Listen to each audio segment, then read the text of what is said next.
Hello everyone, welcome back to my channel. आज की class में हम करेंगे क्लास 10th इकोनॉमिक्स का chapter number 3, that is money and credit.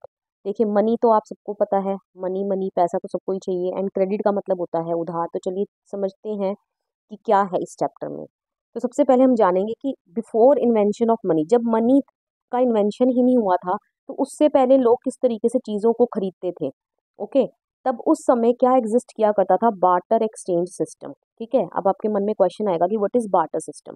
तो barter system is a system of mutual exchange where goods are exchange for goods directly.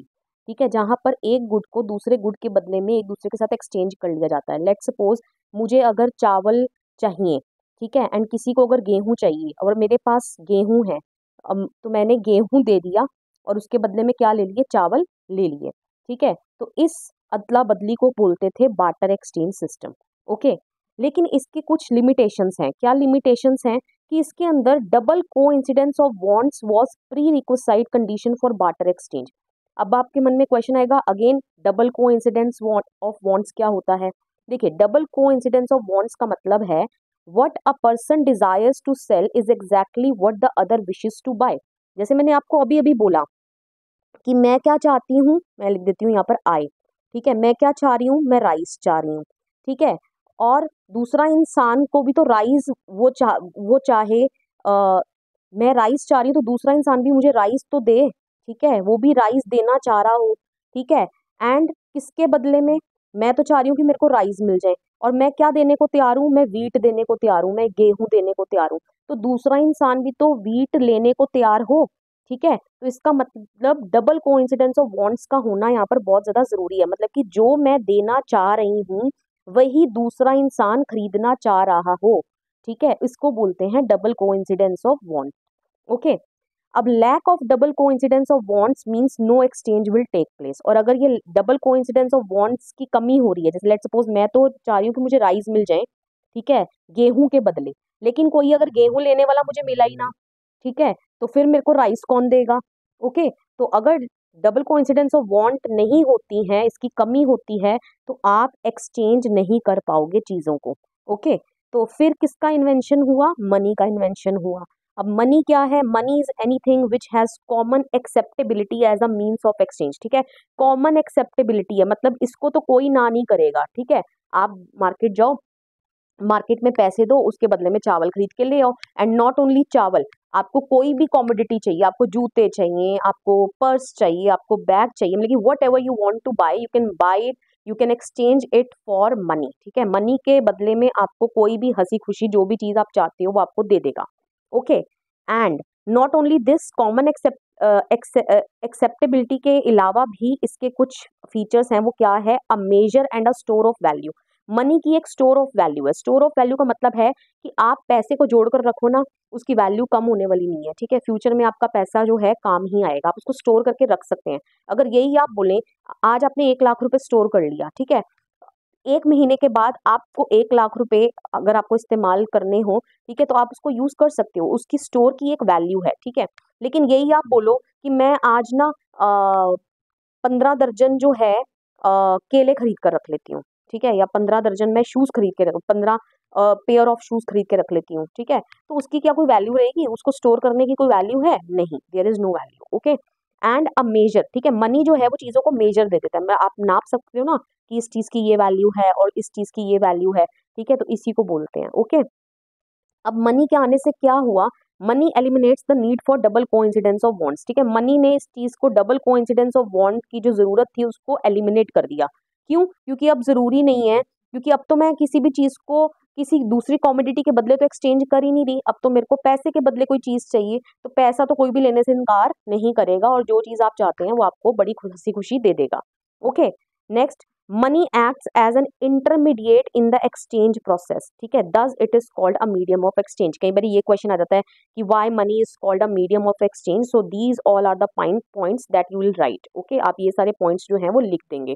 जैसे example है यहाँ पे, शू सेलर जो है वो अपने शूज बेचना चाहता है, ठीक है, मनी के बदले। ठीक है, कोई उसको आके पैसे देगा, बदले में शूज जो है उससे ले जाएगा, और अब वो उन्हीं पैसों का इस्तेमाल करेगा, जाकर वीट या जो भी उसको चीज कमोडिटी मार्केट से चाहिए वो जाकर परचेज कर लेगा। ओके, चलिए आगे बढ़ते हैं। अब मॉडर्न फॉर्म्स ऑफ मनी में क्या क्या आ जाता है? तो मॉडर्न फॉर्म्स ऑफ मनी अगर आपसे पूछ ली जाए तो आप लिखेंगे deposits with banks and currency. Okay, deposit with banks को पहले समझ लेते हैं। People deposit extra cash in banks, ठीक है। अब किसी के पास मंथली सैलरी आती है तो जितनी उसको चाहिए वो अपने पास घर के इस्तेमाल के लिए रख लेता है, and then rest of the money वो कहाँ डाल देता है? बैंक में डाल देता है। तो these deposit in the bank accounts can be withdrawn. ये हम विड्रॉन मतलब निकलवा सकते हैं इनको जब कभी भी हमें इनकी जरूरत लगे, इनकी डिमांड हो। तो इसीलिए इनको डिमांड डिपॉजिट भी कहते हैं। क्यों? क्योंकि हम इनको अपनी डिमांड पर क्या कर सकते हैं? बैंक में से निकलवा सकते हैं। डिमांड डिपॉजिट जो होते हैं हमें एक बड़ी इंटरेस्टिंग फैसिलिटी ऑफर करते हैं, and that facility is cheque. ठीक है, अब चेक क्या है? A cheque is a paper instructing the bank to pay a specific amount from the person's account to the person in whose name the cheque has been issued. ठीक है, आपने cheque book देखी होगी, नहीं भी देखी तो अपने पेरेंट्स की आज जाकर देख लेना। ठीक है, अब उस चेक बुक में क्या होगा? चेक में यहाँ पर सबसे पहले आता है पे, कि किसको पे करना है। ठीक है, ऑब्वियसली आप अपने बैंक का चेक काट कर अगर किसी को दे रहे हो तो जिसको आपने वो चेक देना है उसका आप यहाँ पर नाम लिखते हो। ठीक है, आपका अकाउंट नंबर लिखा रहता है, कितना अमाउंट आप चाहते हैं आपके बैंक में से डिडक्ट हो जाए। ठीक है, तो वो बैंक में से आपका अमाउंट जो है वो डिडक्ट हो जाएगा एंड उस पर्सन के अकाउंट में क्या हो जाएगा? क्रेडिट हो जाएगा। ओके, तो ये आपको याद रख लेना है। नेक्स्ट, करेंसी में क्या आ जाता है? पेपर नोट्स आ जाते हैं एंड कॉइन्स आ जाते हैं। ठीक है, the modern currency is without any use of its own, then why is it accepted as a medium of exchange? देखिए, अभी करेंसी जो पेपर नोट्स एंड कॉइन्स हैं, इससे पहले जैसे जो पुराने हमारे किंग्स हुआ करते थे, ठीक है, रूलर्स हुआ करते थे, उन्होंने गोल्ड के सिक्के निकाले, सिल्वर के सिक्के निकाले, कॉपर के सिक्के निकाले, मतलब कि कहने का मतलब प्रीशियस मेटल के सिक्के होते थे। उन सिक्कों को अगर आप मेल्ट करो, ठीक है, तो उसके अंदर से एक प्रीशियस मेटल निकलेगा, हम कहें कि हाँ उनकी तो वैल्यू है। लेकिन जो ये पेपर नोट है, ठीक है, ये तो एक मामूली सा कागज का टुकड़ा है। ठीक है, अब लेट सपोज मैं आपको एक कागज के टुकड़े पे 10 रुपए लिख कर दे दूं, ठीक है, ये 10 रुपए तो कहीं चलने वाले नहीं है। लेकिन जिस नोट का, ठीक है, जो 10 रुपीज आपके पास जो मनी आप देखते हो, पेपर नोट्स देखते हो, उसी सेम मटेरियल के ऊपर 500 भी लिखा हुआ है, सेम मटेरियल के ऊपर 200 भी लिखा हुआ है, सेम मटेरियल के ऊपर 50, 10, ठीक है, अलग अलग वैल्यू लिखी हुई है, एंड आपको उसी के हिसाब से आपको सामान मार्केट में मिलता है। ठीक है, तो कहने का मतलब उस कागज की तो अपनी कोई वैल्यू नहीं है, आप उसको जला दोगे ना, राख हो जाएगा। लेकिन फिर भी वो इतना वाइडली एक्सेप्ट क्यों किया जाता है as a medium of exchange?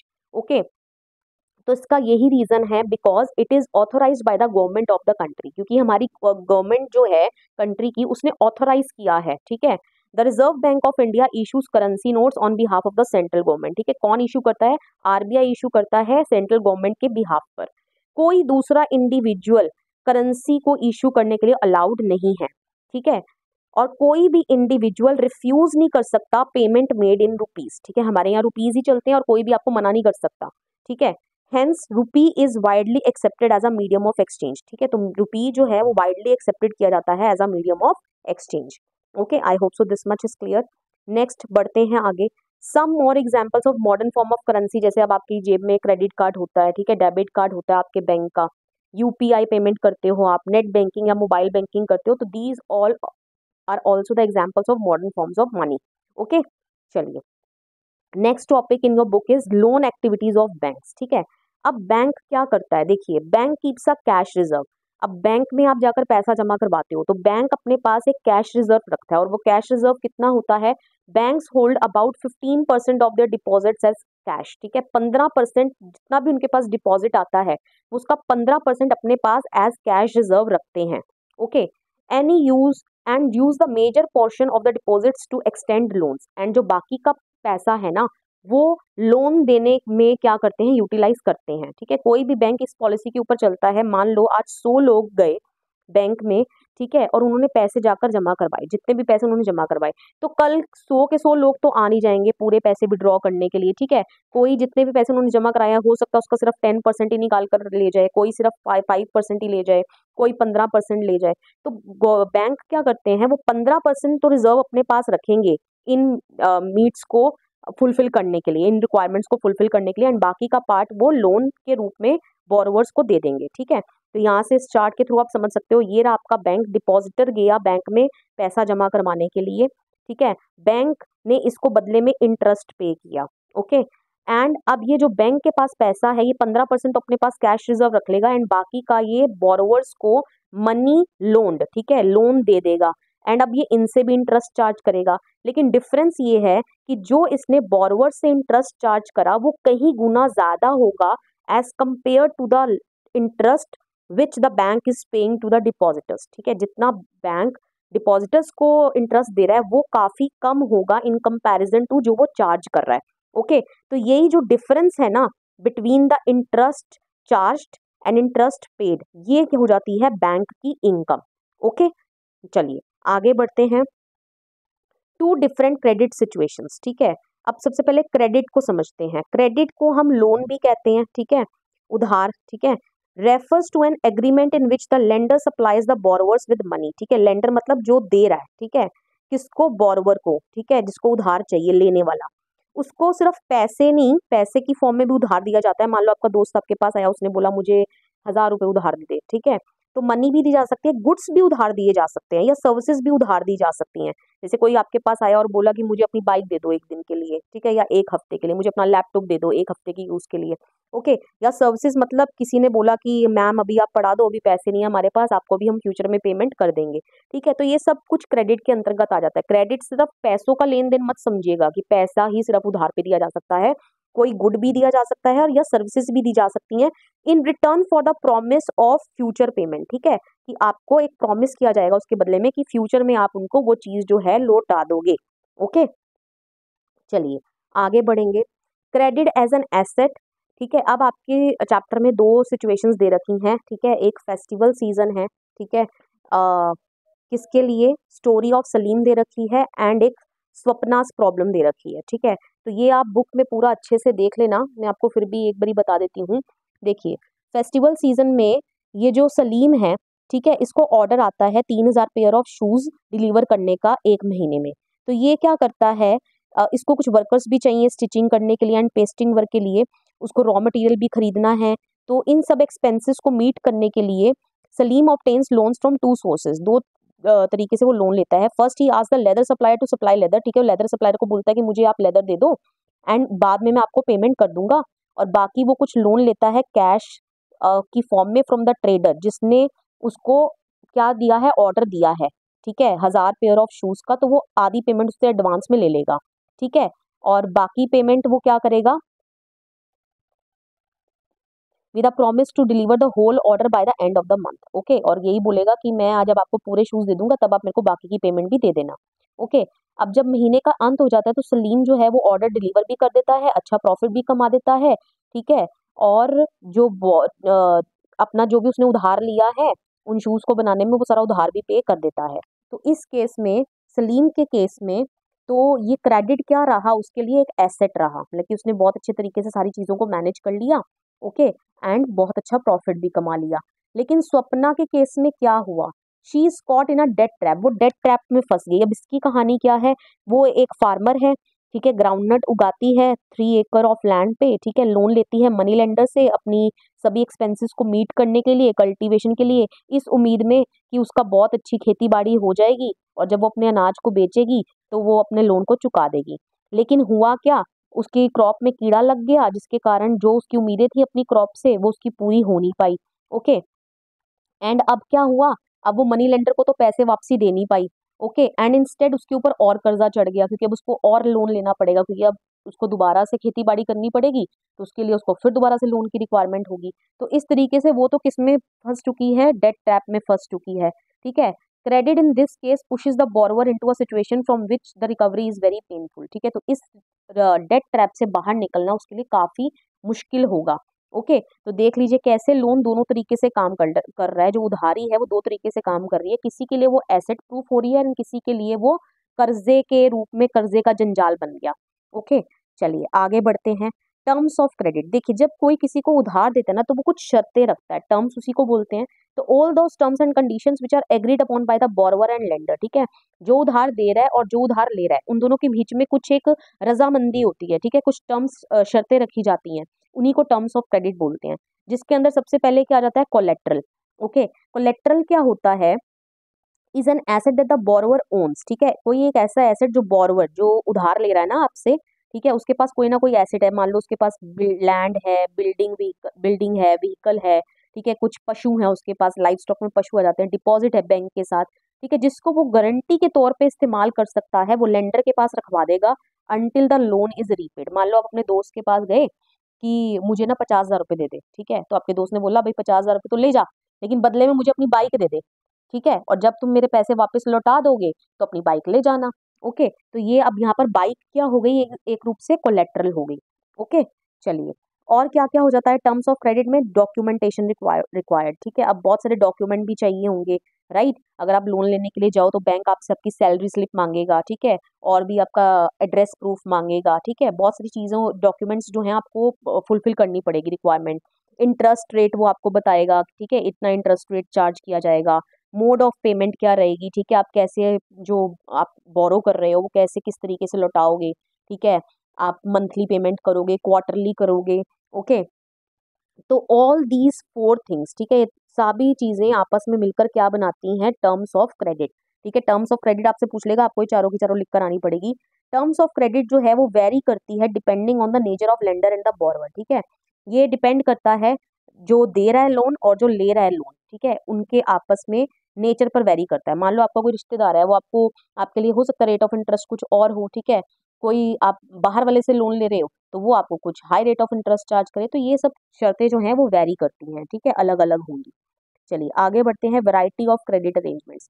अब क्या क्या वैरायटी है क्रेडिट अरेंजमेंट्स की, मतलब आप किस तरीके से उधार जो है अपने लिए अरेंज कर सकते हो, कहाँ कहाँ से आप उधार ले सकते हो, ठीक है। तो first is formal sources and informal sources. देखिए फॉर्मल सोर्सेज क्या होते हैं, जिसके अंदर बैंक्स एंड कॉर्पोरेटिव्स आ जाते हैं, ठीक है, आप बैंक से या कॉर्पोरेटिव सोसाइटी से जाकर क्रेडिट लोगे, ठीक है। अब इनका फीचर क्या रहेगा, ये आपको लो रेट ऑफ इंटरेस्ट चार्ज करेंगे, इजी रीपेमेंट, आप बड़ी आसानी से इनका लोन चुका दोगे, डॉक्यूमेंटेशन यहाँ पर रिक्वायर्ड होगी, ठीक है, बिना डॉक्यूमेंट प्रूफ के आपको लोन मिलने वाला नहीं है। ओके, एंड इनके ऊपर रिजर्व बैंक ऑफ इंडिया जो है ना वो पूरी नजर बनाए रखता है, इनकी एक्टिविटीज को सुपरवाइज करता रहता है। Okay, whereas informal sources में क्या हो जाएगा, आपका मनी लेंडर्स, ठीक है, जो पैसा उधार पर देते हैं ब्याज पर, ठीक है, उनके पास आप चले गए, अपने दोस्तों के पास चले गए, व्यापारियों के पास चले गए, रिश्तेदारों के पास चले गए। अब इनके फीचर्स क्या रहेंगे, ये high rate of interest charge करेंगे, रीपेमेंट जो है आपके लिए आसान नहीं रहेगा, क्यों, क्योंकि high rate of interest charge हो रहा है, लेकिन यहाँ पर आपको बहुत इजीली लोन मिल जाएगा, क्यों, क्योंकि यहाँ पर कोई डॉक्यूमेंटेशन की जरूरत नहीं है। ये तो आपसे कोलेटरल भी मांगेगा, ठीक है, कोई चीज आपको गिरवी रखनी पड़ेगी बैंक के पास, लेकिन ये आपसे कोलेटरल की यहाँ पर आपको कोई जरूरत नहीं पड़ेगी। ओके, और यहाँ पर इनके ऊपर कोई ऑर्गेनाइजेशन नहीं है जो उनके काम को मॉनिटर कर रही है। ओके, तो इसीलिए जो लेंडर है, जो उधार दे रहा है, वो कभी कभी अनफेयर मीन्स को यूज करता है अपने पैसों को वापस वसूलने में, ठीक है, कई बार मारा पीटी भी हो जाती है। ओके, तो इससे रिलेटेड आपकी बुक में 3 स्टोरीज दे रखी हैं जो मैं आपको आगे बता देती हूँ, ये श्यामलाल की, ठीक है, रामा की एंड अरुण की। अरुण जो है वो फॉर्मल वे में लोन लेता है बैंक से, ठीक है, वेयर एज जो श्यामलाल और रामा है ये दोनों क्या है, इनफॉर्मल वे का इस्तेमाल करते हैं लोन की रिक्वायरमेंट को पूरा करने के लिए, ठीक है। तो इन स्टोरीज को आप पढ़ लीजिएगा, स्टोरीज आपके एग्जाम में पूछी नहीं जाएंगी, ठीक है, लेकिन फिर भी मैंने आपके लिए यहाँ डाल दी है, आप पढ़ना चाहते तो आप पढ़ सकते हैं। ओके, चलिए अब आगे पढ़ते हैं कि why cheap and affordable credit is crucial for the country's development, ठीक है। तो कभी भी आपको अगर कंट्री डेवलप करना चाहती है तो जो ब्याज जो लोन दिया जा रहा है वो सस्ते दरों पर दिया जाना चाहिए, ऐसा क्यों, ठीक है। तो सबसे पहले समझ लेते हैं क्यों ऐसा। हाई रेट ऑफ इंटरेस्ट अगर रहेगा इसका मतलब हाई कॉस्ट ऑफ बोरोइंग हो जाएगी। अब हाई कॉस्ट ऑफ बोरोइंग से आप क्या समझते हो कि larger part of the earning, कि जो भी जिसने उधार लिया, जो भी उसका प्रॉफिट रहा, उस प्रॉफिट का लार्ज पार्ट जो है उसको वापस देना पड़ेगा अपने लोन को चुकाने के लिए। इसका मतलब उसके पास प्रॉफिट बहुत कम रह जाएगा, ठीक है। एंड कभी कभी किसी केसेस में तो ऐसा हो सकता है कि अमाउंट जो उसने वापस दिया वो इतना ग्रेटर हो गया than the income of the borrower, ठीक है, मतलब कि उसका जो प्रॉफिट है वो उसके हाथ में बचा ही नहीं, सभी का सभी उसने अमाउंट रीपेड कर दिया। ओके, अब इससे क्या होगा, इससे डेट ट्रैप बढ़ेगा, डेट ट्रैप बढ़ेगा तो people wishing to start new enterprises में not do so due to high cost of borrowing. तो जो लोग अपना नया बिजनेस स्टार्ट करना चाह रहे हैं वो भी नहीं स्टार्ट करेंगे क्योंकि हाई कॉस्ट ऑफ बोरोइंग के कारण। इसीलिए फिर आप लिख दोगे कि एक कंट्री के डेवलपमेंट के लिए चीप एंड अफोर्डेबल क्रेडिट जो है सबसे ज्यादा क्रूशियल है, मतलब इंपॉर्टेंट रोल प्ले करता है। ओके, चलिए अब आगे बढ़ते हैं। नेक्स्ट आपकी बुक में टॉपिक आ जाता है formal and informal credit, who gets what, ठीक है, मतलब कि किसको क्या मिल रहा है। इसको समझने से पहले आपकी बुक में 2 पाई चार्ट गिवन है, उसको समझ लेते हैं। First one is this graph, ठीक है, सोर्सेज ऑफ क्रेडिट पर ₹1000 of rural house hold in India in 2012, मतलब कि गांव में, ठीक है, किस तरीके से 1000 रुपये अगर किसी को उधार लेने हैं तो वो किस तरीके से लेता है। तो आप देखोगे बैंक्स जो हैं 25%, ठीक है, 25% है ये। कमर्शियल बैंक में प्राइवेट एंड गवर्नमेंट बैंक दोनों आ जाते हैं, ठीक है, 25%। एंड ये भी गवर्नमेंट बैंक 2% है। एंड देख लेंगे आप, आधी पॉपुलेशन आप कह सकते हैं किन के ऊपर डिपेंड है, other institutional agencies, relatives and friends, ठीक है, लैंडलॉर्ड्स, ठीक है, मनी लेंडर 33%। मतलब कि हम कह सकते हैं कि आधी पॉपुलेशन जो है ना, हाफ पॉपुलेशन जो है गांव में, वो अभी भी इनफॉर्मल सोर्सेज से लोन ले रही है। इनफॉर्मल सोर्सेज अभी आप समझ गए, जिसमें रेट ऑफ इंटरेस्ट सबसे ज्यादा हाई रहेगा। ओके, आपको लोन तो इजिली मिल जाएगा क्योंकि वहाँ पर डॉक्यूमेंटेशन की रिक्वायरमेंट नहीं है, कोलेटरल की रिक्वायरमेंट नहीं है, लेकिन वहाँ पर रेट ऑफ इंटरेस्ट बहुत हाई चार्ज रहेगा। ओके, तो अभी भी जो गांव में लोग हैं वो आधी पॉपुलेशन इन सोर्सेज पर डिपेंड कर रही है।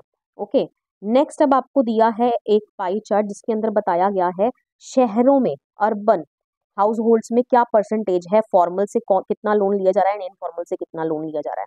ठीक है, तो ये जो आप देखेंगे 85% जो पुअर हाउस होल्ड ले लिए, फिर house hold with few asset जिनके पास कुछ थोड़े बहुत एसेट्स हैं, फिर वेल ऑफ हाउस होल्ड मतलब कि जो ठीक ठाक है, एंड देन रिच फैमिलीज ले ली। ओके, तो सब में हमने डाटा देखा कि जो पुअर हाउस होल्ड है उसमें 85% जो लोग हैं वो भी इनफॉर्मल सोर्सेज पर डिपेंड कर रहे हैं। ठीक है, और जो रिच हाउस होल्ड है वो 15%। ओके, लेकिन ज्यादातर पॉपुलेशन जो है ना पुअर हाउस होल्ड में, ठीक है, रिच नहीं, सॉरी, पुअर हाउस होल्ड ही है यहाँ पे, लेकिन उसमें से पुअर हाउस होल्ड में से सिर्फ 15% जो है वो फॉर्मल वे से बैंक से लोन ले रहे हैं, अदरवाइज 85% मेजोरिटी ऑफ पॉपुलेशन जो है वो इनफॉर्मल सोर्सेज की ओर बढ़ रही है। ओके, अगेन यहाँ पर देखेंगे जिनके पास थोड़े बहुत एसेट्स हैं, यहाँ पर भी 53% ऑफ पॉपुलेशन जो है वो इनफॉर्मल सोर्सेज से ही ले रही है। जो वेल ऑफ फैमिलीज है, ठीक है, या जो रिच हाउस होल्ड है, इनमें आप देखोगे मेजोरिटी ऑफ जो शेयर है वो फॉर्मल सोर्सेज से ले रहे हैं। ओके, तो कहने का मतलब जो लोग अमीर हैं वो तो बैंक से लोन ले रहे हैं, ठीक है, बैंक से लोन ले रहे हैं, ठीक है, एक ऑर्गेनाइज स्ट्रक्चर उनको मिलेगा, रेट ऑफ इंटरेस्ट भी कम होगा, ठीक है, लेकिन जो पुअर हाउस होल्ड है उनमें मेजोरिटी ऑफ पॉपुलेशन जो है वो इनफॉर्मल सोर्सेज से ले रही है। ठीक है, इनफॉर्मल सोर्सेज से ले रही है मतलब उनको रेट ऑफ इंटरेस्ट भी ज्यादा देना पड़ेगा, मतलब कि एक तो आगे ही गरीब है, ऊपर से रेट ऑफ इंटरेस्ट भी सबसे ज्यादा देंगे, तो इसका मतलब उनके हालात जो है वो और ज्यादा क्या हो जाएंगे, बिगड़ जाएंगे। ओके, चलिए अब देखते हैं कि ऐसा क्यों। तो ऑब्वियसली आप समझ गए होंगे ऐसा इसलिए है क्योंकि जो फॉर्मल सोर्सेज हैं वहां पर डॉक्यूमेंटेशन चाहिए, ठीक है, वहां पर आपको प्रॉपर प्रूफ दिखाने पड़ेंगे, वहां पर कोलेट्रल की जरूरत पड़ सकती है, वेयर एज गरीब लोगों के पास ये सब चीजें जो हैं अरेंज कर पाना बहुत ज्यादा क्या है, मुश्किल है। इसीलिए वो क्या करते हैं, मनी लेंडर्स वगैरह या इनफॉर्मल सोर्सेज से लोन ले लेते हैं, तो वहां पर उनको बहुत इजीली से मिल जाता है, लेकिन वहां पर रेट ऑफ इंटरेस्ट सबसे ज्यादा हाई चार्ज रहता है। चलिए, आई होप आपको दोनों सिचुएशंस जो है वो समझ आ गई हैं। अब आगे बढ़ते हैं। तो यही यहाँ पर लिखा है कि majority of poor household gets loans from informal sector, ठीक है, ज्यादातर जो हमारे पुअर हाउस होल्ड है वो इनफॉर्मल सेक्टर से लोन ले रहे हैं, and majority of rich house hold जो है वो लोन ले रहे हैं फॉर्मल सेक्टर से। तो why do poor households borrow from informal sector, तो जो पुअर हाउस होल्ड है वो इनफॉर्मल सेक्टर से उधार क्यों ले रहे हैं। ठीक है, तो सबसे पहले आपको ये रीजंस लिखने पड़ जाएंगे, कई बार ये क्वेश्चन आ जाता है, तो सबसे पहले आप लिखेंगे फर्स्ट, द फॉर्मल सेक्टर जो है वो still meets only about half of the total credit needs of the rural people. ठीक है, अभी आपने चार्ट देखा था ना पीछे, पाई चार्ट, रूरल लोगों का सिर्फ आधे लोगों की जो रिक्वायरमेंट है फॉर्मल सेक्टर पूरा कर पा रहा है, उनको लोन दे पा रहा है। ठीक है, और जो रिमेनिंग क्रेडिट नीड्स जो है वो इनफॉर्मल सोर्सेज से पूरी हो रही हैं। ओके, तो दस it is necessary that banks and cooperatives increase their lending. ठीक है, तो ये जरूरी हो जाता है कि बैंक्स और जो कोऑपरेटिव्स है वो अपनी लेंडिंग मतलब जो वो उधार दे रहे हैं वो उसको बढ़ाएं, स्पेशली इन रूरल एरियाज। ठीक है, ताकि जो इनफॉर्मल सोर्सेज के ऊपर जो लोग डिपेंड रहते हैं उनकी डिपेंडेंसी जो है उनके ऊपर कम हो सके। Okay, and secondly formal sectors जो हैं उनको अपने लोन्स को एक्सपैंड करना पड़ेगा ताकि सभी लोग जो हैं उनके लोन्स को क्या कर पाए, ले पाए। ओके, क्योंकि हमने देखा है कि कई गांव ऐसे हैं जहाँ पर बैंक इतने हैं ही नहीं है। ओके, क्यों, क्योंकि फॉर्मल क्रेडिट जो है वो डिस्ट्रीब्यूट रहना चाहिए इक्वली, ठीक है, so that poor can benefit from the cheaper loans. Okay, चलिए अब आगे बढ़ते हैं। ये दोनों पाई चार्ट मैंने आपको समझा दिए। अब आ जाती है बारी self help group for the poor. ठीक है, सेल्फ हेल्प ग्रुप क्या है, अब जिसको एस एच जी एच भी हम बोलते हैं। ठीक है, तो पुअर हाउस होल्ड हमने देखा वो अभी भी डिपेंडेंट है इनफॉर्मल सोर्सेज ऑफ क्रेडिट के ऊपर। क्या कारण है उसका? नंबर वन, बैंक्स जो है वो रूरल एरिया में हर जगह प्रेजेंट नहीं है, और अगर वो प्रेजेंट भी हैं तो जो लोन लेना है वहां से वो बहुत ज्यादा क्या है, डिफिकल्ट है, क्योंकि वहां पर प्रॉपर डॉक्यूमेंटेशन चाहिए एंड कोलेटरल चाहिए। तो इस प्रॉब्लम को ओवरकम करने के लिए लोगों ने सेल्फ हेल्प ग्रुप जो है वो क्रिएट करे। अब ये SHGS क्या होते हैं, सेल्फ हेल्प ग्रुप क्या होते हैं, इसके ऊपर आपको पूरा क्वेश्चन आ जाएगा, शॉर्ट नोट आ जाएगा। तो ये जो स्मॉल ग्रुप होते हैं पुअर लोगों के, जो सेविंग करते हैं, ठीक है, स्मॉल अमाउंट, ठीक है, अमंग देयर मेंबर्स, मतलब कि एक ग्रुप बना लेते हैं, ओके। एंड वो जो ग्रुप बनता है मेंबर्स का, 15 से 20 लोग उसके अंदर रहते हैं, जो कि एक नेबरहुड के होते हैं, मतलब कि सभी पड़ोसी होते हैं, और वो डिसाइड कर लेते हैं, वो रेगुलरली सेव करते हैं, ठीक है, मंथली बेसिस में कंट्रीब्यूट करेंगे, ठीक है, 25 से 100 रुपए या इससे ज्यादा भी, depending upon the ability of the people to save, लेकिन डिपेंड करता है आपकी एबिलिटी के ऊपर, ठीक है। तो उनके पास एक महीने के अंत में एक अमाउंट जमा हो जाएगा। अब जब वो अमाउंट जमा होगा, अब वो उस अमाउंट को यूज करेंगे to grant small loans to the members, ठीक है, जो SHG के मेंबर है ना, उन्हीं को वो स्मॉल लोन्स देंगे, ओके। अब ये कोलेटरल भी नहीं मांगेंगे, ओके। ऑब्वियसली इंटरेस्ट तो चार्ज करेंगे। अब आगे क्या आएगा कि group charges interest on these loans, ठीक है, चार्ज तो करेंगे, लेकिन यहाँ पर अंतर रहेगा। जो इंटरेस्ट चार्ज है वो काफी कम होगा, जो इंटरेस्ट मनी लेंडर चार्ज कर रहा था ना इतना ज्यादा, तो उतना तो ये नहीं चार्ज करेंगे, okay. And after a year और टू, 1 या 2 साल के बाद अगर ग्रुप रेगुलर रहता है तो ये अवेलेबल हो जाता है, एलिजिबल हो जाता है कि ये लोन के लिए बैंक को भी अप्लाई कर सकता है, ठीक है, क्लियर। अब जो लोन जो सैंक्शन होगा बैंक से, मतलब कि मान लो इनको बैंक ने लोन दे दिया, तो वो ग्रुप के नाम पे लोन दिया जाएगा और उसको फिर यूज किया जाएगा to create self employment opportunities, okay. अब ये डिसीजन सारे कौन लेगा, ठीक है, ये डिसीजन कौन लेगा regarding saving and loan activities are taken up by the group members, ठीक है, ग्रुप मेंबर ही ये डिसीजन लेंगे। अब क्या इनका रहेगा, जैसे मान लो अब इनको बैंक से लोन मिल गया, तो अब ये अपने बाकी मेंबर्स को क्या कर रहे हैं, लोन दे रहे हैं, तो किस पर्पस के लिए दे रहे हैं, ठीक है, कितना अमाउंट दे रहे हैं, क्या रेट ऑफ इंटरेस्ट ये चार्ज करेंगे, वापस कैसे लोन आएगा, ठीक है, कितने महीनों में आएगा या कितने सालों में आएगा, ठीक है। तो ये सब कुछ कौन डिसाइड करेगा, ग्रुप मेंबर्स डिसाइड करेंगे। ग्रुप रिस्पॉन्सिबल रहेगा for the repayment of the loan. अगर कोई मेंबर लोन को वापस चुकाने में फेल हो जाता है, ठीक है, तो वो मैटर जो है सीरियसली टेकन अप, वो बाकी जो मेंबर्स हैं ग्रुप के, वो उसको फॉलो अप करते हैं, ठीक है, सीरियसली। इसी कारण से बैंक जो है बड़ी आसानी से पुअर वुमेन को, जब वो ऑर्गेनाइज होती हैं SHG में, तो उनको बड़ी इजीली वो लोन दे देता है बिना किसी कोलेट्रल के, ओके, क्लियर। तो आई होप सो आपको सेल्फ हेल्प ग्रुप के बारे में बिल्कुल क्लियर हो गया। आप पेपर में आएगा तो आप लिख लेंगे बहुत इजीली। अब इसकी कुछ एडवांटेजेस देख लेते हैं, कई बार एडवांटेजेस पूछ लेगा। एडवांटेजेस क्या है, बोरोवर्स जो है वो अपनी प्रॉब्लम को ओवरकम कर सकते हैं लैक ऑफ कोलेट्रल, मतलब कि अब पहले उनके पास कोलेट्रल नहीं था, जिसके कारण वो बैंक से लोन नहीं ले पा रहे थे, लेकिन अब जब वो सेल्फ हेल्प ग्रुप में उन्होंने अपने आप को अरेंज किया, जो और सेल्फ हेल्प ग्रुप जब रेगुलर चलता रहा तो उसको लोन मिल गया बैंक से, ठीक है। तो अब वो आगे मेंबर्स को जब लोन देगा तो वहां पर उनको कोलेट्रल की जरूरत नहीं पड़ेगी, ओके।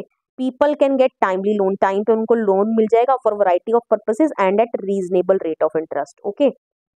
SHGS को हम बिल्डिंग ब्लॉक ऑफ ऑर्गेनाइजेशन बोलते हैं ऑफ द रूरल पुअर, ठीक है, क्योंकि रूरल मतलब कि जो ग्रामीण लोग हैं जो गांव में रह रहे हैं उनको अपलिफ्ट करने में SHG ने बहुत ज्यादा क्या करी है, हेल्प करी है, okay. It helps women to become financially self reliant, ठीक है, सबसे पहले इसने औरतों को बहुत मदद करा है सेल्फ मतलब कि आत्मनिर्भर बनने में, ओके। रेगुलर मीटिंग्स, इसकी रेगुलर मीटिंग्स होती रहती हैं ऑफ द ग्रुप, जिसके अंदर ये ना कि सिर्फ अपनी सेल्फ रिलायंट तो बनते ही हैं, उसके अलावा ये बहुत से अदर मैटर्स भी जो हैं वो डिस्कस करते हैं, जैसे सोशल इश्यूज हो गए आपके, हेल्थ, न्यूट्रिशन, ठीक है, डोमेस्टिक वायलेंस, तो ये सब इश्यूज भी जो हैं वो डिस्कस किए जाते हैं, ओके। अब एक बहुत ही बेहतरीन एग्जांपल है SHG का, ग्रामीण बैंक ऑफ बांग्लादेश, ठीक है, किसने बनाया ये, मोहम्मद यूनुस, ओके, आपने याद रख लेना है, क्लियर। जिसके कारण बहुत से जो लोग हैं गांव के वो अरेंज हो पाए, ठीक है, पुअर जो लोग हैं उन्होंने अपने आप को SHG में अरेंज किया एंड वो अपने अपने इंटरप्राइज जो है वो स्टार्ट कर पाए, ओके। चलिए, अब एक क्वेश्चन आ जाता है इस चैप्टर में से कि फंक्शंस क्या रहते हैं RBI के, ठीक है। करेंसी नोट्स तो इशू करता ही on the behalf of central government, लेकिन उसके अलावा भी इसके बहुत सारे काम हैं। बैंक को बैंक को मॉनिटर करता है, ठीक है, कि बैंक अपना जो मिनिमम कैश रिजर्व हमने देखा था ना 15% वो मेंटेन करके रख रहा है कि नहीं रख रहा, ठीक है, बैंक को सुपरवाइज करेगा कि बैंक सिर्फ बड़ी बड़ी ऑर्गेनाइजेशंस को, ठीक है, या प्रॉफिट मेकिंग बिजनेसेस को ही खाली लोन ना दे और small cultivator, small scale industries या स्मॉल बोरोवर्स को भी लोन दे, ठीक है। और क्या रहता है बैंक का फंक्शन कि it is mandatory for the bank, banks के लिए मैंडेटरी है कि वो आरबीआई को पीरियोडिकली इंफॉर्मेशन सबमिट करें किसके रिगार्डिंग, कि वो कितना लोन दे रहे हैं, ठीक है, किस रेट पर दे रहे हैं एंड किसको दे रहे हैं। ओके, तो ये सारे फंक्शंस हैं आरबीआई के। तो आई होप सो अब आपको चैप्टर क्लियर हो गया है, चैप्टर में आपको कोई डाउट नहीं है। वीडियो पसंद आया हो वीडियो को लाइक कर देना, शेयर कर देना, कमेंट करके बता देना वीडियो आपको कैसा लगा, and don't forget to subscribe my channel. मिलेंगे नेक्स्ट वीडियो में, टिल देन बाय बाय।